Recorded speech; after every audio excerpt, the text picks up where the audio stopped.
Seigneur, nous voulons encore te bénir parce que tu permets à ce que nous puissions nous tenir dans ta présence, que je puisse me tenir dans ta présence afin d'enseigner ton peuple. Seigneur, nous sommes ici afin, ô Dieu, de pouvoir bâtir une église stable. Et parmi, Seigneur, les ingrédients que tu nous donnes pour bâtir une église stable, il y a l'enseignement, Papa. Et l'enseignement, Seigneur, est indispensable afin que nous ne soyons pas emportés à tout vent de doctrine. Je prie dans le nom de Jésus, Éternel, que tu m'éclaires, que tu nous donnes l'intelligence et la sagesse, que nous communique ton Saint-Esprit. Dans le nom puissant de Jésus. Amen. Shalom à vous tous qui êtes ici présents. Shalom à vous qui nous suivez. Que le Seigneur vous bénisse abondamment. Nous sommes à notre deuxième série, deuxième journée ou deuxième mercredi d'enseignement. Nous avons commencé depuis le mercredi passé un thème avec comme intitulé « Les dons ministériels dans l'Église, leur importance et leur fonctionnement ». Les dons ministériels dans l'Église, c'est totalement différent des dons spirituels. Quand on parle des dons spirituels, nous les trouvons dans 1 Corinthiens chapitre 12 et on nous énumère 9 dons spirituels. Nous aurons aussi l'occasion, pourquoi pas, de les étudier, parler aussi des fruits de l'esprit. Mais là, j'aimerais vraiment d'abord parler des dons ministériels. Et nous sommes dans Éphésiens chapitre 4, le passage de base, le passage clé. Éphésiens chapitre 4, versets 10 à 15. La Bible parlant de Jésus dit ceci: celui qui est descendu, c'est le même qui est monté au-dessus de tous les cieux, afin de remplir toutes choses. Il a donné les uns comme apôtres, les autres comme prophètes, les autres comme évangélistes, les autres comme pasteurs et docteurs. Voilà déjà l'apôtre Paul, pour le perfectionnement des saints en vue de l'œuvre du ministère et de l'édification du corps de Christ. Nous continuons jusqu'à ce que nous soyons tous parvenus à l'unité de la foi et de la connaissance du Fils de Dieu, à l'état d'homme fait à la mesure de la stature parfaite de Christ. Verset 14, afin que nous ne soyons pas des enfants flottants emportés à tout vent de doctrine, par la tromperie des hommes dans les moyens de séduction. Mais que professant la vérité dans la charité, nous croissions à tous égards en celui qui est le chef, Christ, que nous croissions. Donc déjà dans ce passage, nous sommes en train de voir l'importance des dons. On nous cite 5 dons ministères et le mercredi passé, nous avons eu à parler de l'importance de son enseignement. Nous avons dit que c'était bien aimé, c'était pour susciter des ministères et des ministres de Dieu afin qu'il y ait une complémentarité et une succession dans son champ.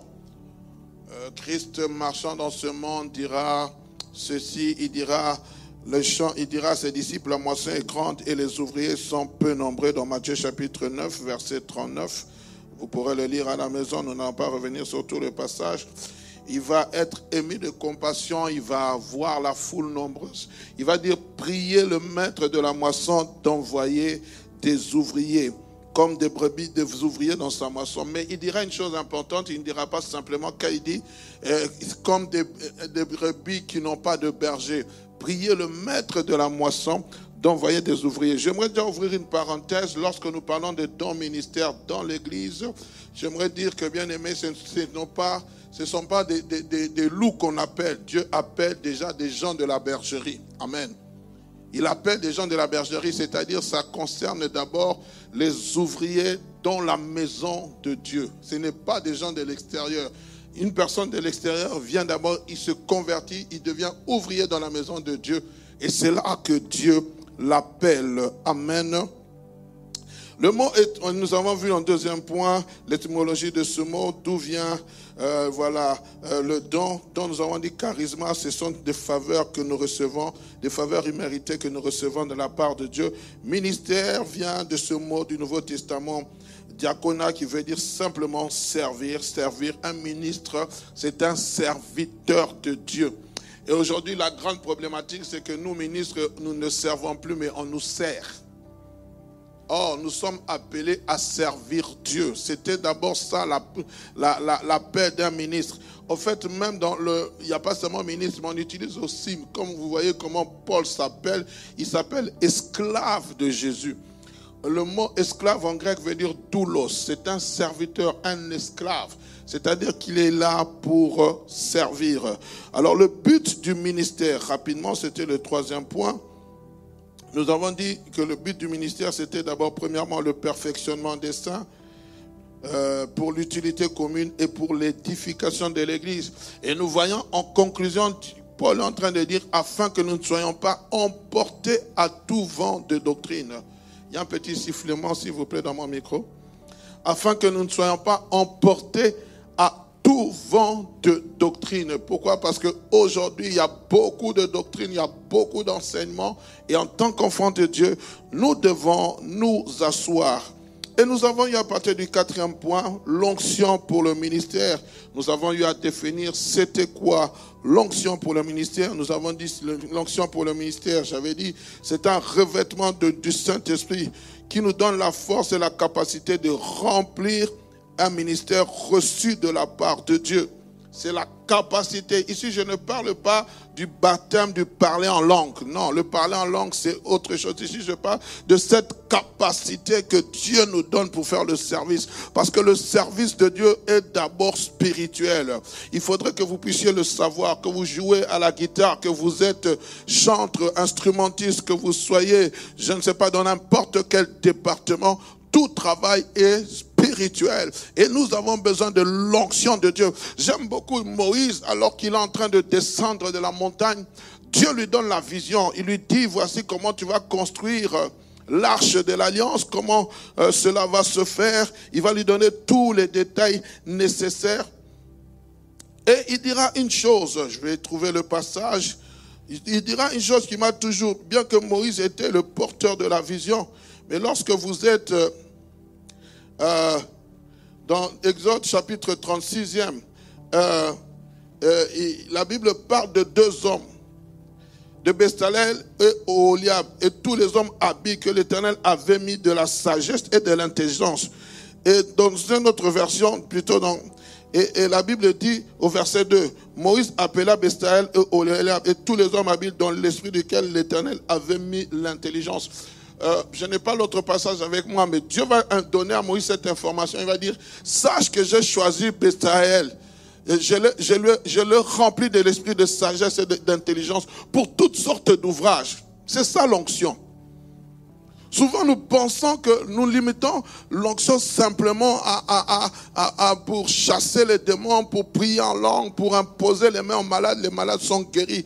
Même dans ton travail séculier, si c'est un appel, tu as besoin de l'onction de Dieu. L'onction de Dieu, c'est cette capacité qui nous rend, qui nous rend capables, si vous pourrez cette tautologie, d'accomplir le travail de Dieu. Dans tes études, tu as besoin que l'Esprit de Dieu soit avec toi, de l'onction. Et il va parler de ces deux catégories d'hommes. Et la Bible dit, je les ai rendus habiles pour faire toutes sortes d'ouvrages. Ce qu'ils devaient faire, c'était la construction du tabernacle. Ils ne devaient pas faire autre chose. Ils ne devaient pas entrer dans les lieux très saints. Ils ne devaient pas porter le fardeau du peuple. Ils ne devaient pas chasser les démons. Mais leur travail à eux, c'était de construire l'arche de Dieu. Mais il fallait qu'ils puissent avoir l'Esprit de Dieu sur eux. On est ensemble?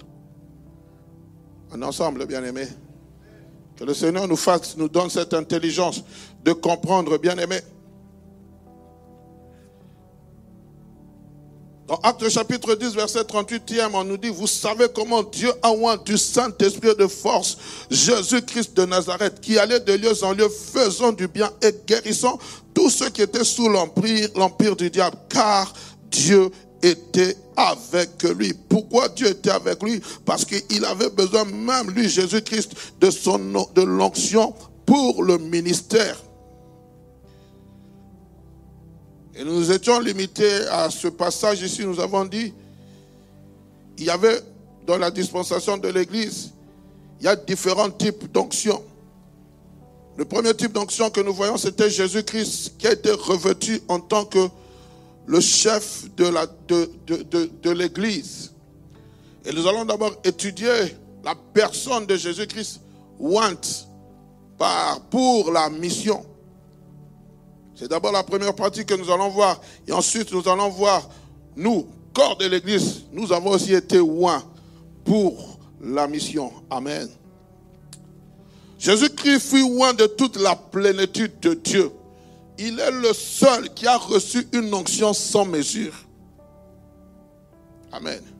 Il est le seul qui a reçu une onction sans mesure. C'est pour cela, celui qui a reçu l'onction sans mesure, nous avons lu dans les Éphésiens, le passage clé que nous venons de lire. La Bible dit, celui qui remplit, la Bible dit, il remplit tout en tout. Il a donné les uns. La Bible dit, celui qui est descendu, et c'est le même qui est monté au-dessus des cieux afin de remplir toutes choses. Seul Jésus-Christ a la capacité de nous remplir de son Saint-Esprit. Il est le seul qui a reçu une onction sans mesure. Nous sommes dans Ésaïe chapitre 61, bien-aimés. Lorsque nous lisons Ésaïe chapitre 61, nous voyons le prophète Ésaïe prophétiser sur la venue de Jésus-Christ, sur le ministère qu'il allait accomplir ici-bas sur terre. Nous voyons le prophète Ésaïe des siècles avant parler d'un inconnu, où il dit, l'Esprit du Seigneur est sur moi, car il m'a oint. Il va prophétiser sans savoir qu'il est en train de parler de la venue du messianique du Fils unique de Dieu. Et quelques siècles plus tard, dans Luc chapitre 4, on nous parle, Jésus-Christ va prendre cette même portion des Écritures, il va la relire en définissant sa mission. Il va dire, l'Esprit du Seigneur est sur moi, car il m'a oint. Il m'a oint pour. Et à la fin, la Bible dit, il prit le rouleau, le remit. Après s'être assis, il dira, cette parole de l'Écriture que vous venez d'entendre a trouvé son accomplissement.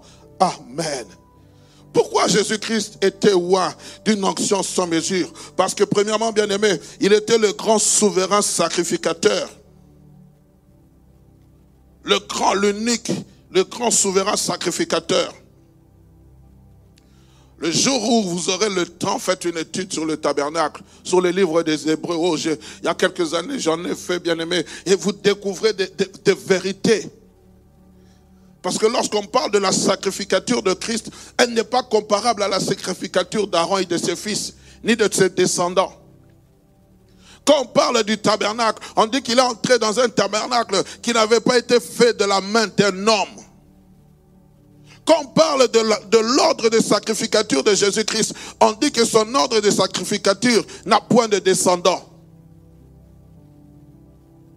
Et l'auteur des livres des Hébreux, on suppose que c'est Paul, mais comme on n'a pas d'affirmation, lorsqu'il est en train de parler, qu'il a reçu la sacrificature selon l'ordre de Melchisédek. Qui était Melchisédek? Melchisédek, lorsque vous lisez, lorsque Moïse, plutôt Abraham est revenu, la Bible dit, il va donner la dîme de tous ses biens. Mais Melchisédek, c'était un sacrificateur qui n'avait pas de généalogie. Et Jésus-Christ n'a pas, je dis Jésus-Christ en tant que souverain sacrificateur, il n'a pas de généalogie. En tant qu'homme, oui, en tant qu'humain, mais en tant que fils de Dieu, il n'a pas. Et c'est pour cela, bien-aimé, pour confirmer l'onction qui venait du Père. La Bible dit dans Luc chapitre 3, versets 21-22, tout le peuple se faisait baptiser. Jésus-Christ lui-même lui fut aussi baptisé. Et pendant qu'il priait, le ciel s'ouvrit et le Saint-Esprit descendit sur lui, sous une forme d'une corporelle comme une colombe. Et une voix se fit entendre du ciel par ces paroles. Tu es mon fils, ou celui-ci est mon fils bien-aimé. En toi j'ai mis toute mon affection. Luc chapitre 3, versets 21 à 22. Et ici, bien-aimé, nous voyons déjà la Trinité divine. Le Fils, Jésus-Christ qui est en train de se faire baptiser. Le Saint-Esprit qui descend sur Christ en forme d'une colombe. Et la Bible dit, une voix se fit entendre des cieux. Pour ceux qui ne croient pas à la Trinité divine, nous en avons une preuve. Celui-ci est mon fils bien-aimé en qui j'ai placé toute mon affection. Les cieux se sont déchirés comme pour confirmer qu'il a été oint pour une mission. Et j'aimerais dire à quelqu'un, l'onction ne concerne pas l'enlèvement. L'onction concerne le travail que nous devons effectuer ici-bas sur terre. On est ensemble? Je répète à quelqu'un, l'onction concerne le travail que nous devons effectuer ici-bas sur terre. C'est pour cela, lorsqu'il devait partir, quitter cette terre, les disciples étaient inquiets. Il dit, je ne vous laisserai pas orphelins. Vous recevrez une puissance. Le Saint-Esprit survenant sur vous et vous serez mes témoins. Oh, bien-aimés. Et c'est cette deuxième partie dont j'aimerais aborder. Nous sommes loin, ou Dieu nous loin, selon la mesure du don de Christ. Nous sommes moins, bien-aimés, nous, corps de l'Église. Mais ce n'est pas le corps de l'Église, nous sommes moins particulièrement. Et lorsque vous lisez même dans Actes chapitre 2, lorsque le Saint-Esprit s'est descendu, la Bible dit, des langues semblables à des langues de feu se posèrent sur chacun d'eux. Le Saint-Esprit est descendu, bien-aimé. Mais bien-aimé, lorsqu'il est descendu sous cette forme de feu, ce n'est pas simplement un feu en général. C'était un feu particulier sur chaque disciple. Ils étaient à 120 là dans la chambre haute. Et chaque disciple, sur sa tête, il avait le symbole du Saint-Esprit. Comme pour dire, nous sommes en train de vous oindre pour une mission.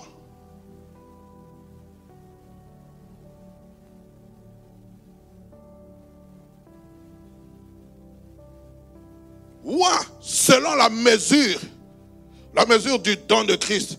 Dans Ephésiens chapitre 4, verset 7, il est dit, mais à chacun de nous, la grâce a été donnée selon la mesure du don de Christ. C'est pour cela, bien-aimés, dans l'Église, il ne doit pas avoir des jaloux et des jalouses par rapport au don que Dieu nous a donné. Le jour où nous étudierons les dons spirituels, vous allez voir, à chacun, il a été donné selon la mesure de la foi. À l'un, la parole de connaissance. À l'autre, le don de miracle. À l'un, le don d'interprétation de langue.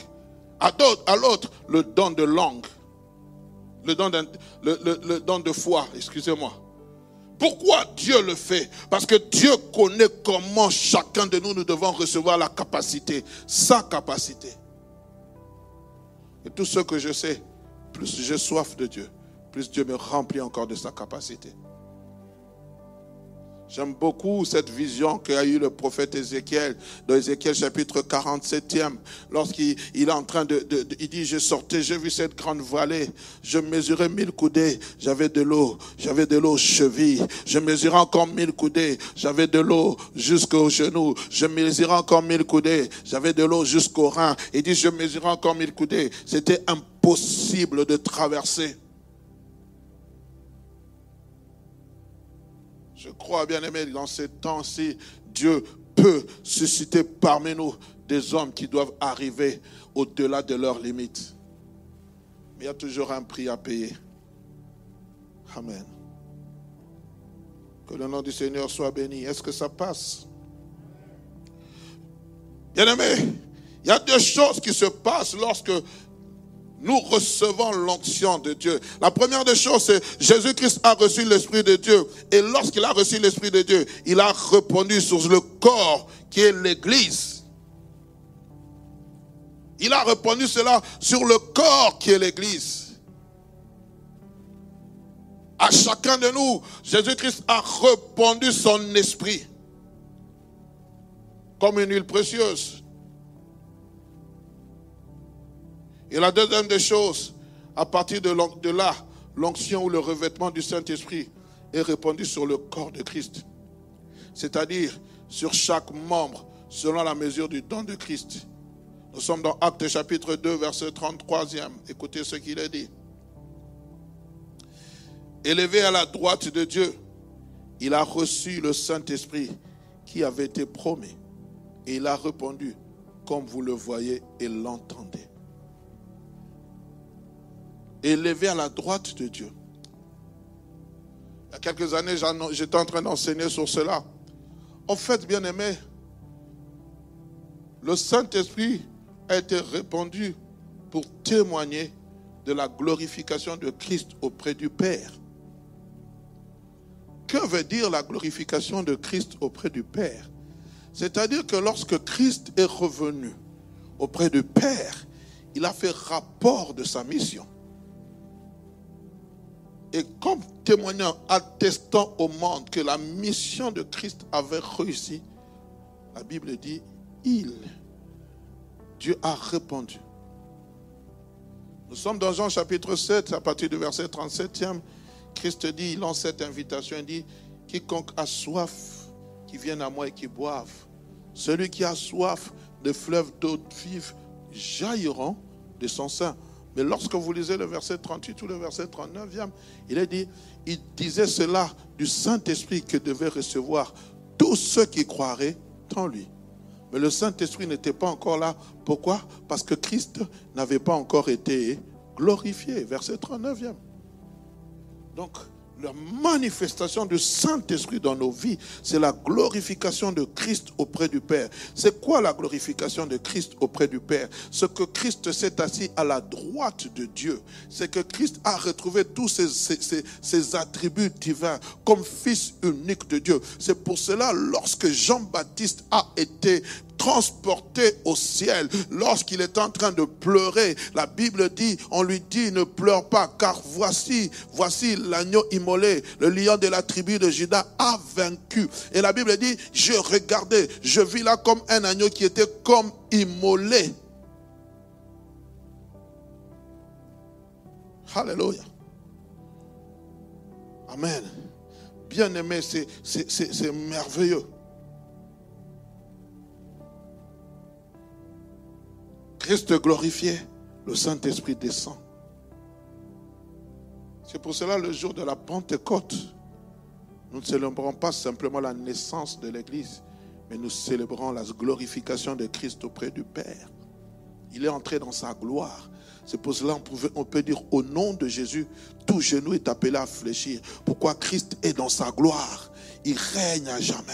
Il est glorifié. Les anges, les archanges l'adorent parce qu'aucun d'entre eux ne peut être trouvé digne d'accomplir ce que Christ a accompli. Il a souffert pour l'humanité. Non seulement il a souffert pour l'humanité, mais en mourant pour l'humanité, Dieu, le Père, l'a ressuscité d'entre les morts. Et bien aimé, il a souverainement élevé, lisez les livres des Hébreux, au-dessus de tout nom, afin qu'au nom de Jésus, tout genou fléchisse et toute langue confesse que Jésus-Christ est Seigneur. Pourquoi? Jésus-Christ a été élevé au-dessus de tous les noms qui peuvent être nommés dans les cieux, sur la terre et sous la terre. Le diable n'a pas peur simplement du nom de Jésus. Le diable a peur de ce que le nom de Jésus a accompli.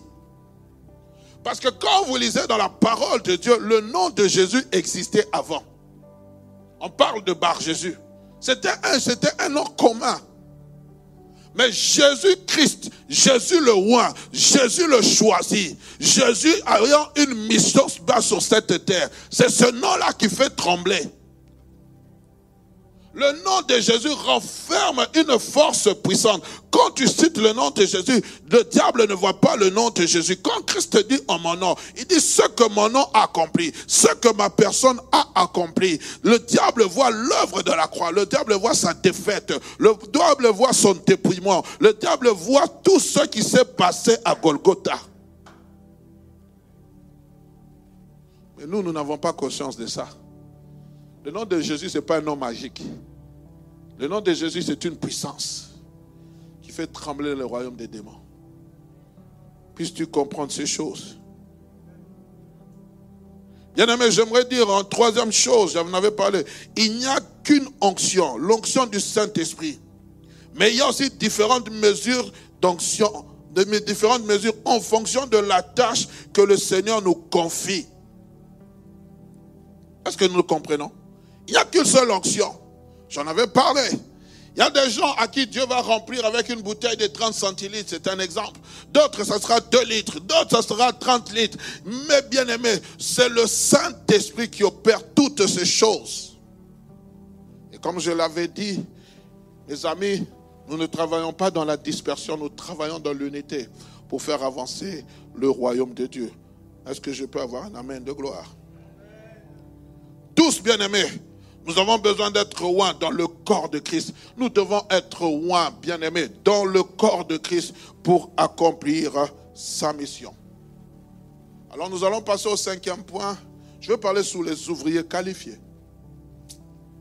J'aimerais dire vraiment que cet enseignement concerne les dons ministères, les 5 dons. Vous savez, bien-aimés, quand nous lisons la parole de Dieu, si vous comprenez comment Dieu fonctionne, vous allez comprendre que dans le domaine du travail de Christ, il y a ce que moi je définis comme ceci. Il y a d'abord, on est d'abord ouvrier avec Dieu. Nous travaillons dans la maison du Seigneur. Qui est intercesseur, qui dans un domaine particulier. On est ouvrier dans la maison de Dieu. Et il y a autre chose. Maintenant, comme je l'ai dit, on est ouvrier dans la maison de Dieu, mais Dieu maintenant fait un travail, il nous rend capables pour un travail particulier. Et ce qui nous rend capables, nous l'avons parlé, c'est le Saint-Esprit. Il y a aussi cette étape, maintenant aussi importante, où, malgré que nous sommes ouvriers, nous devenons des ouvriers qualifiés. À un moment donné, je travaillais comme ouvrier dans certaines entreprises. Il y avait des tâches que je pouvais faire. Mais il y avait des tâches que je ne pouvais pas faire parce que je n'avais pas la qualification pour. Je prends par exemple, vous êtes dans une entreprise de manutention. Il y a des gens qui sont aptes à conduire, comment on appelle encore ces chariots élévateurs là? Pardon, sont des transpalettes. Non. Les clercs. Et ils doivent avoir le permis pour le faire. Les transpalettes, tout le monde peut conduire ça. Mais les clercs, moi je me souviens à un moment, j'étais à Colroy, job étudiant. Et on était en train de former des gens. Vous étiez ouvrier, certes, vous devez prendre des machines, comment ça s'appelle, des commandes, c'était n'importe qui pouvait le faire. Mais pour conduire les clercs, il y avait une formation pour, et vous deviez avoir le permis pour. Donc ce n'était pas n'importe qui qu'on pouvait confier un clerc s'il n'y avait pas le permis. On est ensemble. Et il en est de même dans l'église corps de Christ. Il y a des ouvriers dans la maison de Dieu, mais il y a des ouvriers qualifiés. On est ensemble. Et c'est à cette étape-là que j'aimerais que nous puissions comprendre. C'est quoi un ouvrier qualifié? Ici, je ne parle pas de la qualification parce que tu as fait des hautes études. Non. Nous allons essayer d'expliquer. Nous sommes dans Marc chapitre 3, le verset 13 à 15, et nous lirons le second passage, Marc chapitre 6, verset 12 à 13. Si je vais trop vite, dites-le moi, nous allons essayer de doser parce qu'il faudrait vraiment que nous puissions comprendre. Écoutez ce que Marc est en train de dire. Vous savez, Marc, il était le témoin le plus fidèle. Il y a dans les évangiles qu'on appelle les évangiles synoptiques, il y en a 4. Il y a d'abord Matthieu, Marc, Jean et Luc. Et Luc et Jean plutôt. Mais Luc, le médecin, lui, il n'était pas un disciple qui a marché avec Christ. Luc, il n'a fait que récolter les informations et il les a mises ensemble. C'est pour cela que quand vous lisez les livres de Luc, il a beaucoup d'informations que... Or, Marc, Jean et Matthieu, ils donnaient certaines informations en bride. Mais quand vous lisez dans Luc chapitre 1, il vous a dit, après avoir fait plusieurs investigations, il a récolté plusieurs informations. Et la Bible dit ceci, dans Marc chapitre 13, verset 15. Il monta ensuite sur la montagne. Il appela ceux qu'il voulut et ils vinrent après lui. On peut continuer. Il en établit 12 pour les avoir avec lui. J'aimerais vraiment que vous puissiez d'abord souligner, il appela ceux qu'il voulut, ils vinrent auprès de lui. Et puis, il en établit 12 pour les avoir avec lui et pour les envoyer prêcher avec le pouvoir de chasser les démons. Marc, c'était quelqu'un d'action. Il aimait beaucoup l'action. Luc chapitre 6, verset 12 à 13. Mais regardez comment Luc il est en train de détailler. En ce temps-là, Jésus se rendit sur la montagne pour prier. Marc ne parle même pas de prière. Il monta à la montagne, il passa toute la nuit à prier. Et vous voyez déjà la différence. Il passa toute la nuit à prier Dieu. Et quand le jour parut, il appela ses disciples. Il en choisit 12 auxquels il donna le nom d'apôtres. Amen. Nous nous limitons là. Quand nous lisons ces deux passages, ça nous présente 4 grandes vérités attachées au ministère ou au ministre de Dieu. Et c'est ces 4 grandes vérités que j'aimerais que nous puissions comprendre pour parler des ouvriers qualifiés. La première vérité que nous trouvons dans ce passage, c'est qu'il y a un choix divin. Nous allons l'étudier tantôt. Il y a un choix divin. Ça, c'est la première vérité qui est attachée à ce passage. Deuxième vérité, non seulement il y a un choix divin, il y a un appel divin. J'aimerais que vous souligniez le mot divin. Troisième vérité attachée à ce passage, il y a une formation divine. Et quatrième vérité attachée à ce passage, il y a un envoi divin. Choix, appel, formation et envoi. 4 étapes importantes pour devenir ouvrier qualifié.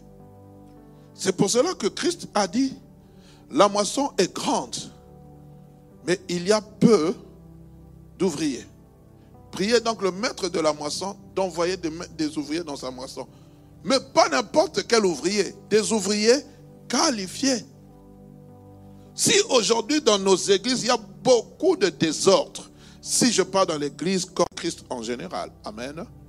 Si aujourd'hui dans l'église corps de Christ, il y a beaucoup de désordre, c'est parce qu'il n'y a pas des ouvriers qualifiés. Il y a des gens qui n'ont pas reçu, qui ne font pas partie du choix de Dieu. C'est un choix personnel.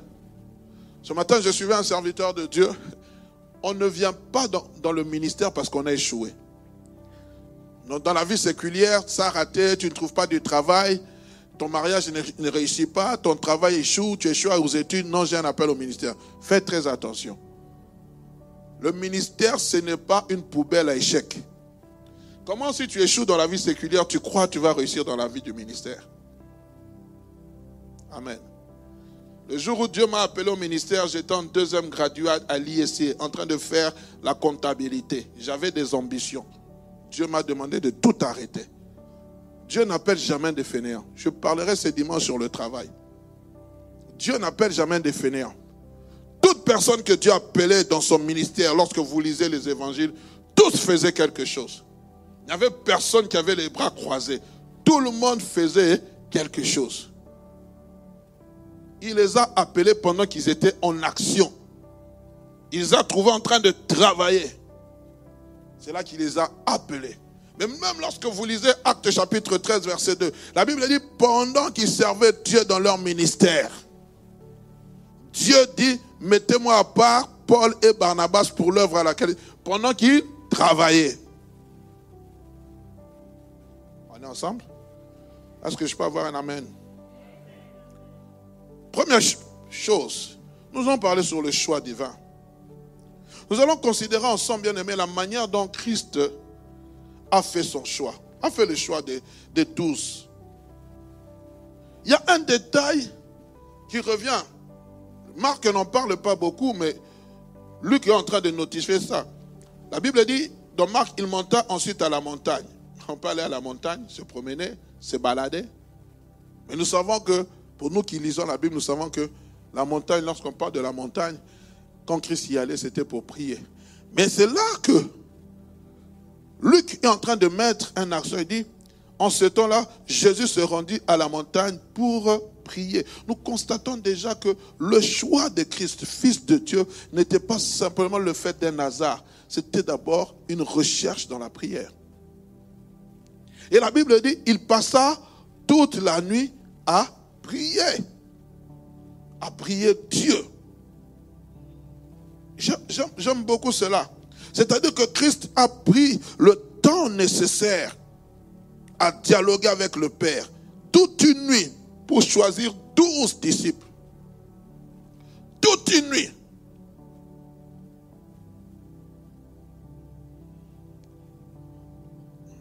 Je me suis toujours posé la question, quand je fais des recherches, vous allez voir que Christ passait beaucoup de temps à prier la nuit. La journée, Christ ne priait pas.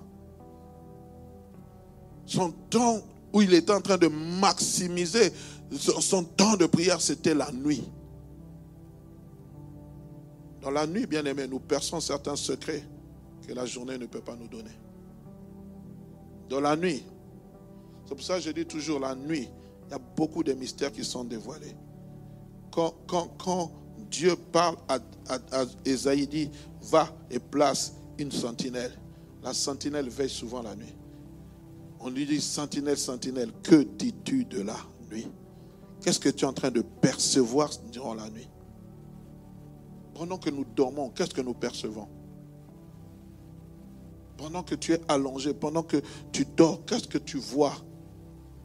Mon corps peut dormir, mais mon esprit est en état d'éveil. Amen. Il est allé chercher le conseil auprès de Dieu.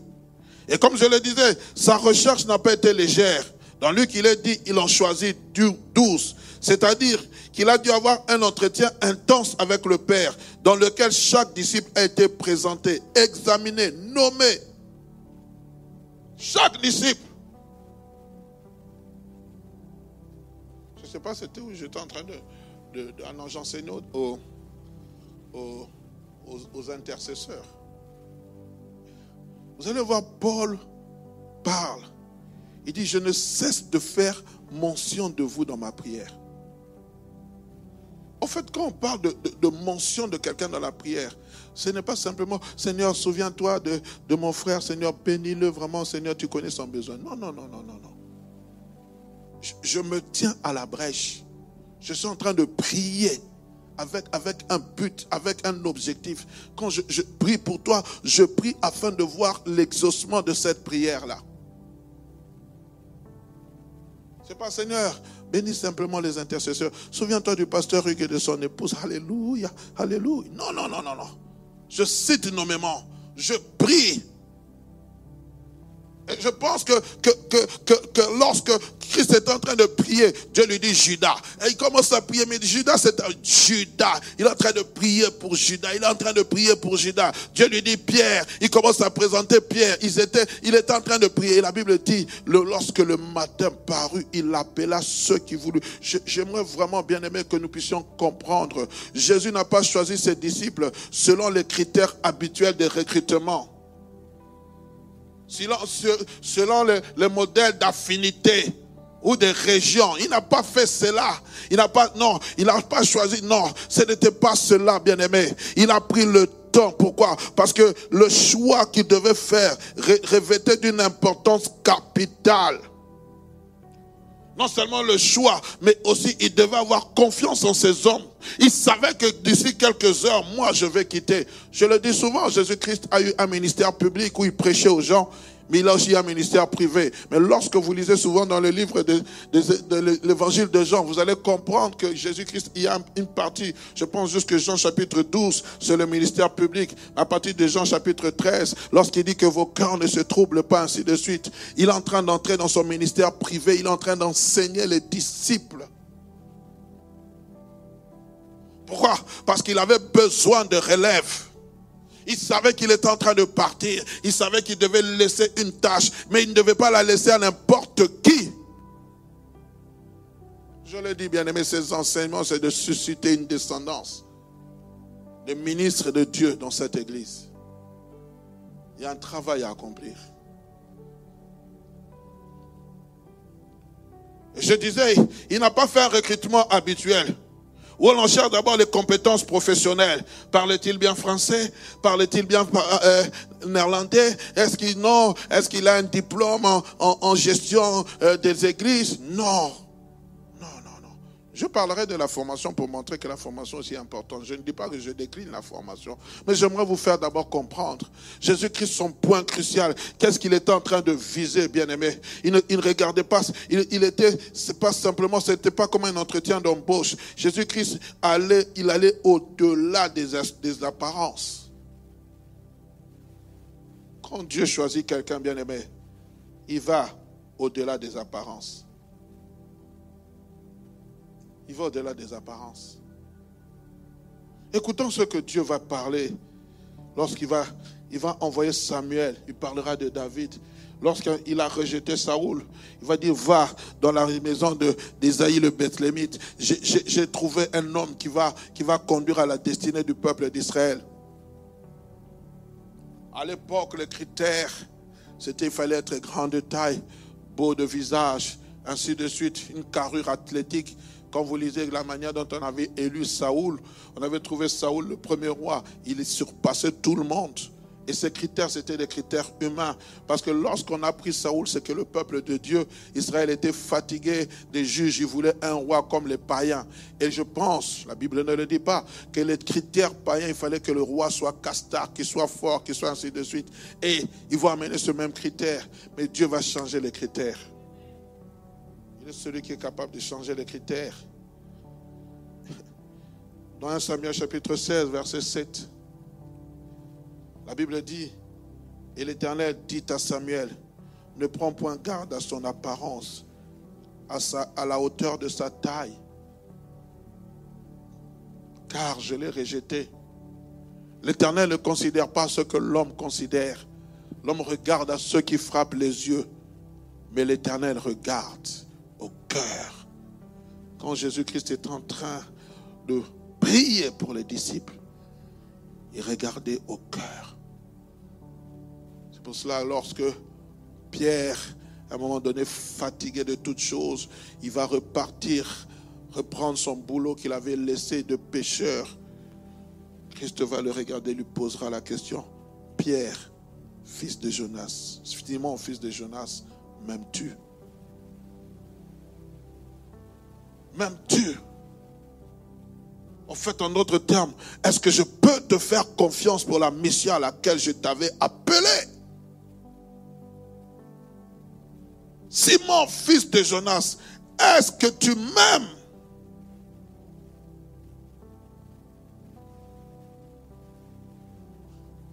Seigneur, tu connais toutes choses. Tu connais ma loyauté envers toi. Alors il va lui dire, paie mes brebis. En d'autres termes, fonctionne, fais ma mission. Ma mission que je t'ai confiée, c'est de paître mon troupeau. Actes chapitre 13, verset 22. Toujours parlons de David. Puis l'ayant rejeté, on parle de Saoul. Il leur suscita pour roi. Amen. David, auquel il a rendu ce témoignage. J'ai trouvé David, fils d'Isaïe, homme selon mon cœur, qui accomplira toutes mes volontés. Dieu a choisi David en considérant son cœur. Dieu a trouvé en David certaines qualités qui étaient quoi? Celles d'un homme humble, d'un homme obéissant, mais aussi d'un homme dépendant totalement à Dieu. Un ministre de Dieu qualifié, bien-aimé, c'est une personne qui dépend totalement de Dieu. Bien sûr, on peut avoir certaines qualités naturelles. Dieu peut se servir de ces qualités naturelles. Amen. Mais non seulement que c'était un homme qui dépendait totalement de Dieu, mais c'était aussi un homme qui était malléable entre les mains de Dieu. Quand on parle de malléable, c'est-à-dire que Dieu pouvait travailler son cœur. Il pouvait travailler selon sa volonté. Pour revenir au choix que Christ a fait sur les 12, c'était en fait en connaissance de cause. C'était des hommes fragiles, imparfaits.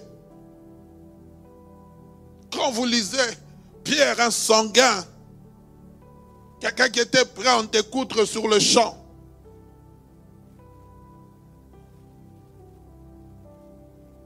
gens timides, renfermés. Mais il y avait une chose. C'était des gens qui étaient prêts à suivre Jésus-Christ. C'était ça. Venez, suivez-moi. Ils ont tout laissé. À un moment, Pierre va même poser la question à Christ. Mais nous avons tout laissé pour te suivre. Qu'en est-il de nous? J'aimerais dire, frères et sœurs, lorsque tu abandonnes tout pour suivre Christ, Christ lui-même devient ton assurance. J'aime souvent relater cette histoire alors que le Seigneur m'appelait au ministère, combattant dans mon âme intérieure, qu'est-ce que je vais devenir? Aujourd'hui, c'est bien quand on te dit, Dieu t'appelle au ministère, on est content, on voit directement les voitures, on voit la notoriété, on voit toutes ces choses. Mes frères, à notre époque, dans les années 94, ce n'était pas le cas. Tu commences à te poser la question, on te dit, tu vas manger la Bible? Tu ne vois pas comment les pasteurs sont mal habillés? Ton avenir devient flou, incertain. Mais ce que j'aime, celui qui t'a appelé est fidèle. Même si les hommes t'abandonnent, lui ne t'abandonnera jamais.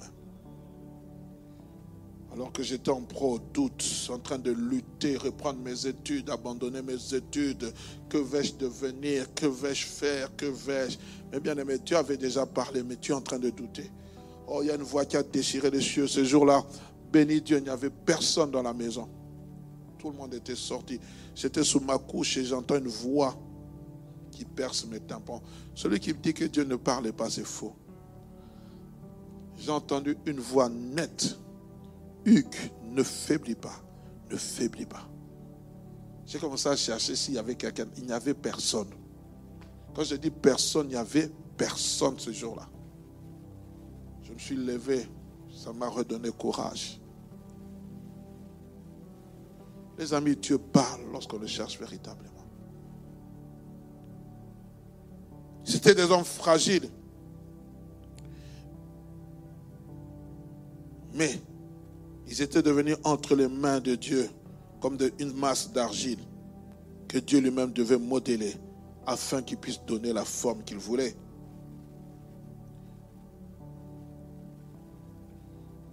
Lorsque vous lisez Jérémie chapitre 1, verset 5, la Bible dit, alors que Jérémie est appelé à servir Dieu, alors qu'il dit, je ne suis qu'un enfant, Dieu lui dit, avant que je t'eusse formé dans le ventre de ta mère, je te connaissais. Avant que tu fusses sorti de son sein, je t'avais consacré, je t'avais établi prophète des nations. Avant toutes ces choses, moi, je te connaissais. Le choix, c'est Dieu. Tu ressens un appel dans ton cœur. Tu sens que tu dois servir Dieu.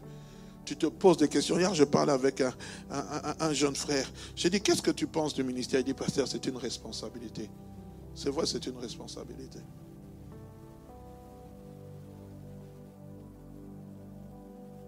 Et quand tu sais que tu es dans la volonté de Dieu et que Dieu est en train de te modeler, ne pensez pas que l'homme qui se tient devant vous, c'est directement du tic au tac qu'il est devenu ce qu'il est. Il y a eu un travail qui a été fait. Un travail. Dieu m'a modelé, m'a fait passer par des brisements. Oui, les brisements sont là, frères et sœurs. Les brisements, c'est ça que beaucoup de gens n'aiment pas. Tu te retrouves avec un pantalon, une chemise, pas d'argent, tu ne sais pas comment tu vas vivre. Moi, j'ai connu les friperies à Kinshasa. On vous donne l'argent des 3 transports, vous réduisez à 2 transports l'argent qui dépasse, c'est avec ça que vous allez acheter les pantalons pour porter. Parce que dimanche, il fallait être propre. Aujourd'hui, en me réveillant, je ne sais pas, j'ai eu cette idée d'écrire. Lorsqu'on est en manque, il y a 2 choses. Soit on s'appauvrit, soit on devient ingénieux. Et quand tu manques une chose, si tu ne sais pas devenir, tu ne sais pas être ingénieux dans ta tête, créer des choses, tu vas rester. Une fois, ma belle paire de chaussures qui était en daim, qui est devenue en cuir. Toute poussiéreuse. Il faut monter au culte. On m'avait dit non, quand les dents, il faut gommer les dents avec la chikwanga. J'ai osé comme ça, les dents est parti. C'est devenu en cuir. Mais il n'y a pas de cirage. J'ai dit, mettons l'huile de palme. C'était à la saison sèche. Et toute l'huile de palme s'est attachée à la chaussure. Mais on voyait la chaussure seulement briller. Et quand vous êtes descendu seulement du taxi, toute l'huile de palme, toute la poussière du sable s'est attachée à la chaussure. Donc la chaussure avait aussi porté aussi le sable. Waouh, ça sont des moments tellement forts. Mais béni soit Dieu. Ce sont des moments où vous apprenez à compter sur Dieu. Vous finissez l'école, on vous donne $70 à l'époque, qui ne payait même pas votre maison. À l'époque, je ne m'étais même pas marié. Je dis, mais je vivrai comment avec $70?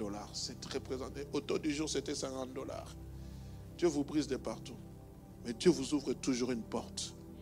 À peine je finis l'institut biblique, on cherche quelqu'un qui connaît la comptabilité. Je me retrouve. Et pour la première fois, je gagne $600. À l'époque, $600 en 2001. Même pas 2000, c'était beaucoup. $600. Waouh. Dieu est fidèle. Il est celui qui ouvre les portes. Je peux continuer. Il dit, je t'avais consacré, je t'avais établi prophète des nations. Moi, Dieu, avant, je te connaissais. J'aimerais dire à quelqu'un, Dieu nous connaît avant même que nous soyons conçus dans le sein maternel. Avant même que nous soyons capables d'aucune œuvre, bonne ou mauvaise. Son choix ne dépend pas de nos œuvres, mais de sa propre volonté. C'est un choix divin. C'est Dieu qui choisit, bien-aimé. C'est Dieu qui nous qualifie. Il dit, je t'avais établi prophète. Mais Dieu, je suis encore un enfant. Il dit, ne dis pas que tu es un enfant. J'aimerais dire à quelqu'un, ne retarde pas le choix de Dieu dans ta vie. Vous savez, on a toujours des excuses. On a toujours des excuses. Oh non, pasteur, oh non, ce n'est pas encore. Non. Comment reconnaître un appel authentique? J'en parlerai. Deuxième des choses, on a parlé du choix. La deuxième des choses, de l'appel divin. Non seulement il est parti, il a prié plutôt. Il a prié toute la nuit. Il avait des noms. La Bible dit, puis il les appela. Il les a appelés à un ministère spécifique. Parce que lorsqu'il les a appelés les 12, ils étaient 120. Ah, les amis, quand j'imagine cette scène, on commence à dire, Pierre, viens. Judas, viens. On commence à les appeler. Jacques, Jean, 12. Barthélemy, viens. J'imagine un disciple qui s'appelle Matthias. Il est là dans la foule. On ne l'a pas appelé. Mais quelques années plus tard, alors que Judas s'était pendu, Pierre va s'élever. Il va dire, choisissons parmi nous, un disciple. Le critère, c'est qu'il avait été au commencement du ministère de Jésus. Et la Bible dit, le choix fut porté sur deux disciples, dont Matthias. Et on va tirer au sort. Et le choix va se porter sur Matthias. Imaginez Matthias, ce jour-là, c'est révoltant. Disons, ah, même Judas aussi on l'a choisi. Je parlerai sur la formation. Il est resté. J'aimerais dire à quelqu'un, la soumission, la fidélité paye toujours. Toujours, que vous le vouliez ou pas, ça paye toujours. Les gens peuvent se révolter. Les gens peuvent faire tout ce qu'ils veulent. Mais si tu es quelqu'un de soumis, ça va payer. C'est pour ça, moi, dans ma vie, je n'aime pas la rébellion. C'est toujours quelque chose, la soumission. Nous avons travaillé à l'époque à Kinshasa. Je suis rentré, je pense que c'était au mois de septembre, j'étais dans la contrée. J'ai vu le travail que un autre pasteur est en train de faire. Je dis, si j'étais resté, je pense qu'aujourd'hui, j'aurais une église de plus de 10 000 membres. Nous avons travaillé, mon épouse et moi, nous envoyés dans un coin, je ne vais pas citer le nom, là-bas, en République à Kinshasa, en République démocratique du Congo. Quand j'arrive dans ce coin, j'ai dit, Seigneur, qu'est-ce que je viens faire dans ce coin perdu? Vous quittez Lipen, vous habitiez Lipen, c'était un coin, on disait coin reculé, les quartiers de pauvres. Mais aujourd'hui, quand vous arrivez, les maisons qui ont été construites, quand j'arrive là-bas, je sens un fardeau. Et nous avons travaillé. J'ai fait 1 mois. Le jour où je devais partir, le comité se réunit. Pasteur, nous remballons le pasteur qui est avec nous, qui rentre à l'église mère. Vous restez notre pasteur. Nous sommes prêts. Je leur ai dit, Dieu ne m'a pas appelé à cela. Dieu ne m'a pas dit que je serai votre pasteur. Je dois rentrer. Et quand je suis venu voir ce pasteur qui, malheureusement, n'a pas bien fait évoluer l'église, il y en a un autre qui est venu, qui a planté. Le travail merveilleux qu'il est en train de faire. J'ai dit, je serais resté peut-être. J'aurais une église remplie, mais je ne serais pas dans la volonté de Dieu. La soumission, l'obéissance. Chisungu, vous avez été envoyé, vous avez fini, Chisungu, vous revenez. Vous revenez où vous aviez, à l'époque, plus de 300 personnes qui vous adulaient. Vous revenez, vous vous asseyez sur les bancs. Vous clôturez la prière avec les communiqués. Mais cela ne m'a pas fait de moi un rebelle.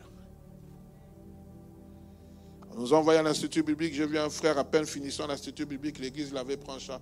Il dit, vous allez rentrer à la borne pour faire quoi? Donner les communiqués, faire les prières d'ouverture, les prières de clôture, présenter les enfants, c'est tout.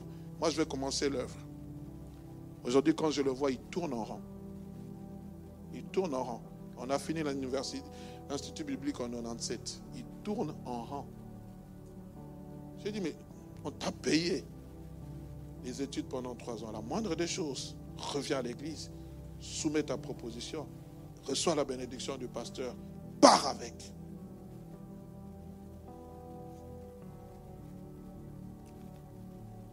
Alors l'appel divin, je vais bientôt clôturer. La Bible dit, il appela ceux qu'il voulut. Les 12, non seulement ils ont été choisis, mais ils ont été aussi appelés.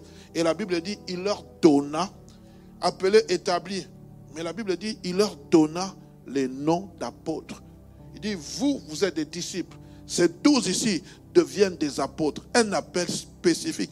Et ce que j'aime, en donnant ce nom bien-aimé, ce don dans le ministère de Christ,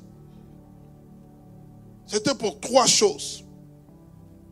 Lorsqu'il les a donné le nom d'apôtres, lorsqu'on voit aussi, bien-aimé, le don ministère que Christ donne, j'aimerais dire, nous avons lu le livre d'Éphésiens, ce n'est pas un homme qui nous appelle. Aujourd'hui, je suis pasteur, demain, oh non, je suis devenu apôtre à moi. Je suis devenu prophète. Pourquoi pasteur, c'est inférieur au prophète? Aujourd'hui, même prophète, c'est inférieur. Frères et sœurs, le ministère, c'est 5 doigts de la main. Les 5 doigts de la main sont inséparables.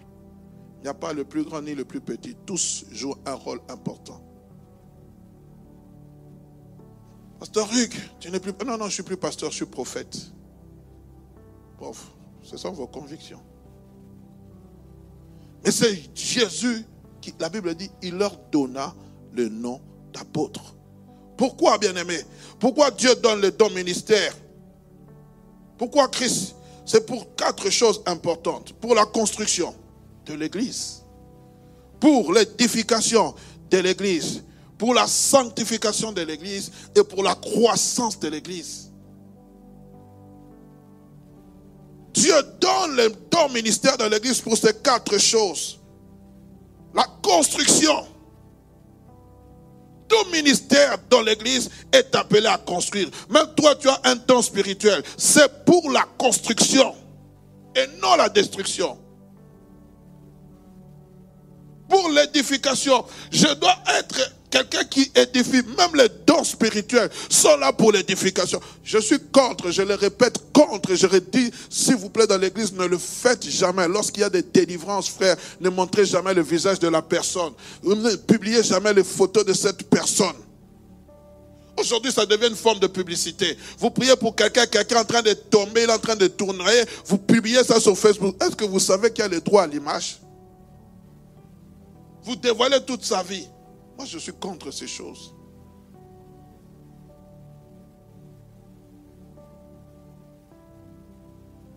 Parce que ça n'édifie pas. Pour la sanctification, si les prémices sont saintes, le reste l'est aussi. Et pour la croissance. C'est pour cela, en tant qu'Église, nous sommes appelés à prier pour cela. Afin que le Seigneur choisisse, appelle, établisse et envoie des serviteurs spécifiques pour son Église. Or, je prie que Dieu ne m'envoie pas des loups ravisseurs.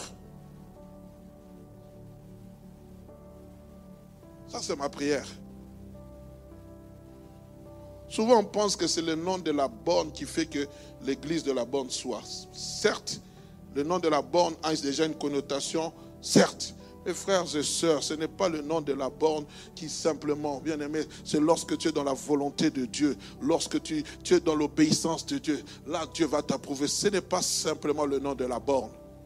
L'homme qui a fondé la borne, le pasteur Jacques-André Verneau, c'est un homme qui a marché dans l'obéissance, qui a marché dans la soumission, qui a marché dans la sanctification, qui a construit l'église. C'est pour cela que l'église de la borne a bonne réputation.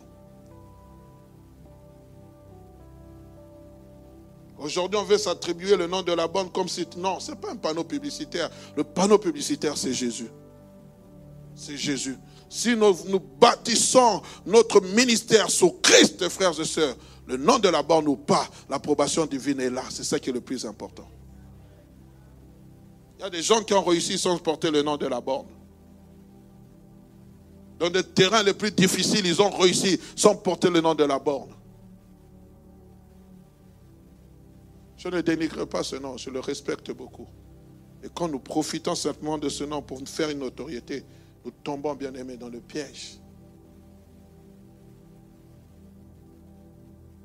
Je disais, nous devons prier, bien aimés. Et je vous inviterai vraiment à prier que Dieu suscite des ministères dans cette église. Je prie que Dieu suscite des fils et des filles.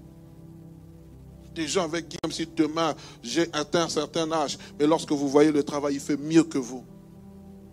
Que ce soit en Namur, que ce soit à Mons, que ce soit en Angleterre, oui en Angleterre, que ce soit n'importe où, mais que le travail soit fait pour l'avancement du royaume de Dieu.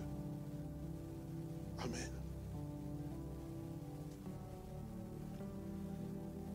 Être appelé, qu'est-ce donc? C'est quoi être appelé? Je vais me limiter là, le temps file tellement. Oh, je suis appelé. Dieu m'a appelé. Dieu m'a parlé. Souvent, ce sont des hauts les mains. Hein. Vous ne savez pas quoi dire. Dieu m'a appelé aussi au ministère. Ok. J'aimerais vous dire, il y a l'appel, mais il y a aussi la reconnaissance du ministère. Et la personne qui appelle, c'est Dieu. Mais la personne qui reconnaît un ministère, c'est un homme. Nous allons voir. Élie a dû reconnaître le ministère d'Élisée. Moïse a dû reconnaître le ministère de Josué.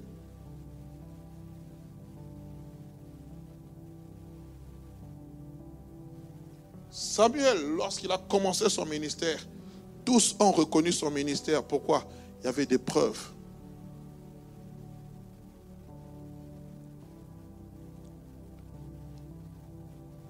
Être appelé, c'est une expression qui est utilisée sur une personne. Et cela a pour but d'accomplir les desseins de Dieu. Je répète, être appelé, c'est une expression qui est utilisée sur une personne. Et celui-ci ou cela a pour but d'accomplir les desseins, la volonté de Dieu.